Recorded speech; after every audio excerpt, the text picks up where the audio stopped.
Oliver.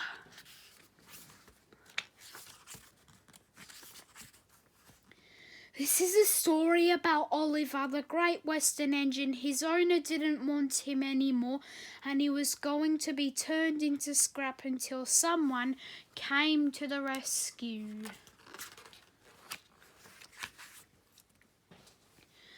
One day, Edward was talking to Douglas. They had heard that steam engines were being put out of service across the island and replaced by new diesel engines. They were being turned into scrap, said Edward quietly. Don't mention that word, Douglas gasped. It makes my wheels wobble. I agree, replied Edward, but the Fat Controller says we'll make sure there are always steam engines on his railway. I'm glad we work for the Fat Controller, smiled Douglas.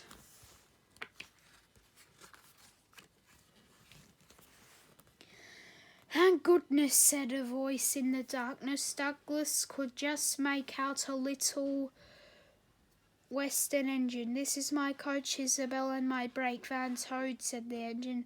We've run out of coal and we have no steam. What are you doing here? Asked Douglas. Escaping from the scrapyard, replied Oliver, trembling. Douglas shivered. I'd be glad to help you, he said. We'll make it look as though you're ready for scrap and I'm taking you away. The driver and fireman agreed to help to everyone worked fast. They took off Oliver's side rods and wrote on transit labels saying that he belonged to the Fat Controller and chalked scrap all over him. Now time for me to turn around, panted Douglas. I'll have you run backwards. Douglas and Oliver started on their journey, but before they could learn the station, they stopped.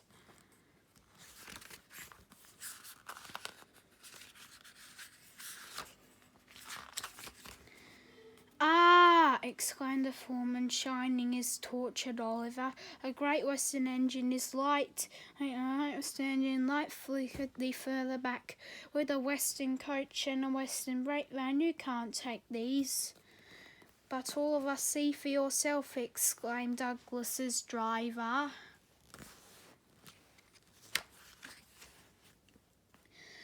Douglas's driver showed him that the transport labels. Oliver and Douglas hardly dared to breathe. The foreman looked over Oliver. Seems in order. You can go, driver, he said. Phew, that was a near thing, puffed Douglas. We have worse, smiled Oliver. We nearly caught getting here to hide on the old quarry for lunch around 3 days. I was very frightened. I'm not surprised, replied Douglas, and they forged ahead.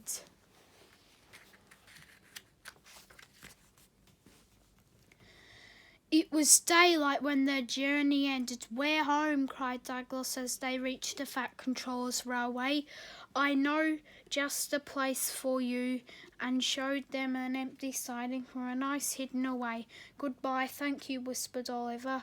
I was happy to help, smiled Douglas, and he puffed away.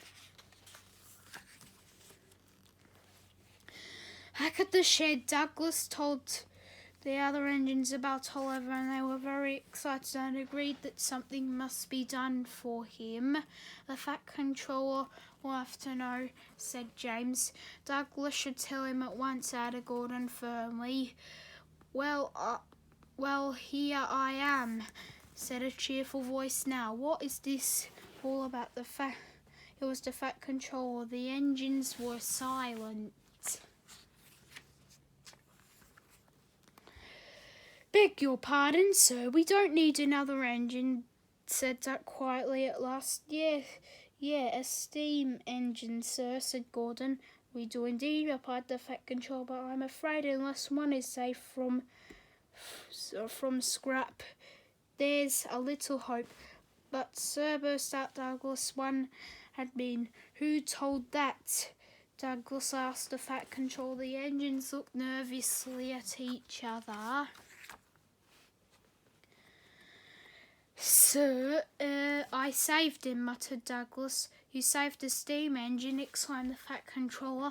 I want to hear everything. So Douglas told him about how he had rescued Oliver, Isabel and Toad from the scrapyard. When he had finished, the Fat Controller smiled. I'm proud of you, Douglas, he said.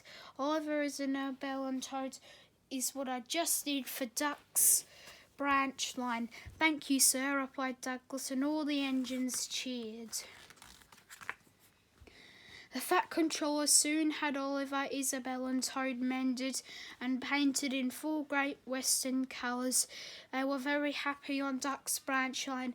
As Oliver puffs along the coast, he often thinks about what a lucky escape he had. If Douglas hadn't come to his rescue, things would be very different. Oliver was as grateful to Douglas, and everyone knew the Fat Controller's railway was his lovely home. The end.